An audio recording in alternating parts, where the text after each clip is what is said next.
The rain hadn't stopped for 3 days when I walked past the building that once held my entire life. Through the glass, I could still see the glow of late-night monitors, the same ones I used to stare at while chasing impossible deadlines. They fired me without warning, without reason, just a cold handshake and a locked door. I told myself to move on, but some wounds don't fade. They ferment. That night, standing in the shadows, watching them laugh under the lights I helped build, I made myself a promise: if they took everything from me, I'd make them remember my name forever. The morning sun had barely risen when I walked into the office, the same glass building I'd entered with pride for 5 long years. The air smelled of coffee and ambition, the usual chatter echoing in the open workspace. I greeted everyone the way I always did, even though few ever looked up. I wasn't the loud one, just the dependable one, the guy who fixed problems quietly and stayed late without complaint. My manager Carter passed by in his tailored suit, flashing that plastic smile that never reached his eyes. I didn't know it then, but that smile hid the beginning of my downfall. The tension in the office had been building for weeks. Whispers about budget cuts and restructuring floated through every corridor like a bad omen. People who once laughed over coffee now spoke in hushed tones, glancing over their shoulders as if layoffs were ghosts haunting the cubicles. I tried to stay focused, convincing myself that loyalty and hard work still meant something. I had just finished finalizing the design for a major project, the one I'd poured countless late nights into, when the email popped up on my screen. "Daniel, please report to HR immediately." My stomach tightened. I walked down the corridor, my footsteps sounding louder than usual. When I entered the HR office, 2 people were waiting. Mr. Carter, my manager, and a woman from HR whose smile was strained, rehearsed. "Daniel," Carter began, not meeting my eyes, "the company has decided to let you go due to restructuring. It's nothing personal." His words were sharp, clean, mechanical. I blinked, unable to process what I was hearing. "Let me go." "For what reason?" I asked, my voice cracking slightly. The HR woman slid a paper across the desk.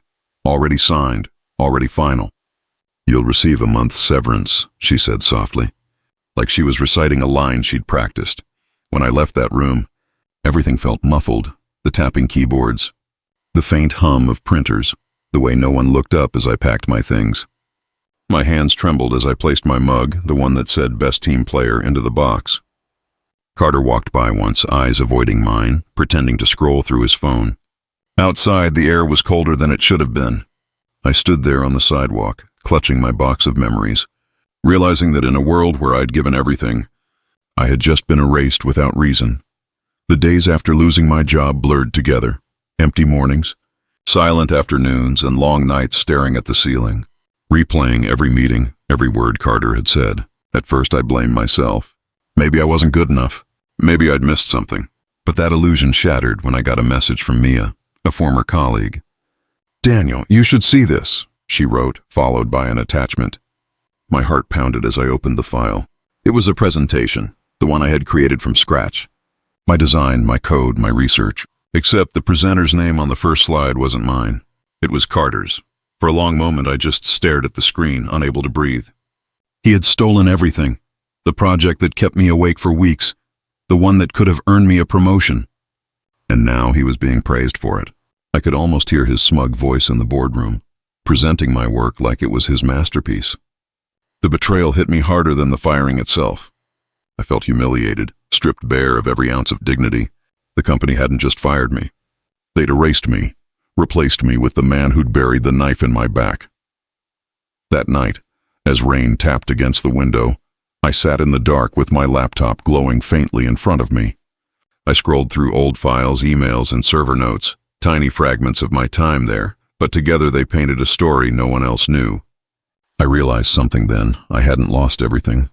I still had knowledge, intimate, precise, dangerous knowledge. And as I looked at Carter's smug photo in a company press release, a cold clarity settled over me. If they wanted to erase me, I'd make sure they remembered my name forever. I started small, like a surgeon mapping an artery before making an incision, moving through my memories of the office with a chill, methodical patience. I called Mia under the pretense of gratitude and coaxed more details from her. Who saw what? Which emails bounced around? Which file names still lived in the trash? I made a fake consulting profile, a nondescript email, and reached out to a former client, quiet questions dressed as market research, watching their responses for the exact word that would make them uneasy. Each tiny answer stitched together a pattern, duplicated slides, timestamps that didn't line up, a private chat where Carter celebrated a win that never mentioned my name. I found a junior developer, Raj, someone Carter loved to belittle, and I fed him confidence in careful doses. You documented the migration logs, right? That could be useful. Keep it safe. He lit up, grateful for someone finally noticing him. Then the first twist. Mia replied to an internal group thread by accident, exposing a chain of messages that implicated a second manager I hadn't suspected. My plan widened. The corruption was fatter than I'd thought. But the victory tasted thin when Raj, nervous and green, panicked and deleted a file he'd promised to save. For a breathless day, I almost quit. The idea of revenge turning hollow as guilt gnawed at me. Still, when a late-night audit notice pinged the company, unexpected and official, my chest slammed. They'd sweep servers, look for anomalies, and if I'd planted anything risky, it would be found. I improvised. Instead of hacking, I curated, assembled harmlessly obtained documents, timestamps and screenshots into a clean, undeniable narrative and slipped it anonymously to a trade journalist who'd once written about corporate fraud. An ally emerged who claimed to want justice, but quietly swapped one secret for another. I watched him hedge his bets, bargaining loyalty for leverage. The cover-up attempt that followed became clumsy in public. Memos rewritten, an apology drafted and buried, and a senior exec caught contradicting himself in front of employees. My plan wasn't brute force. It was social fever, precise, patient, and fatal in the court of public opinion. It began quietly, almost too quietly. One Monday morning, the company's biggest client announced they were re-evaluating their partnership after an anonymous dossier had reached their boardroom. Inside that dossier were time-stamped files, matching code snippets and internal emails, each piece whispering the same truth. Carter had stolen my work. Within hours, the news spread across the office like a virus. Screens froze mid-meeting, phones rang endlessly, and Carter's confident stride turned into a nervous shuffle. By noon, his name was trending on an industry forum, tagged beside the words, fraud and plagiarism.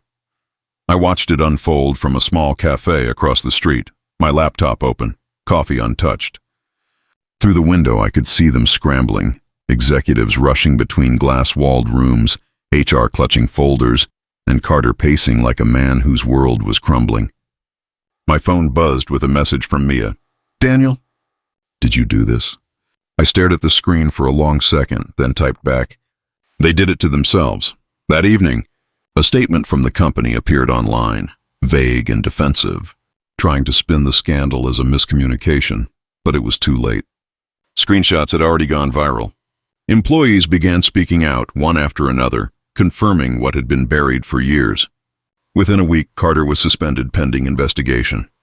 The company's reputation, once pristine, was now bleeding in public view.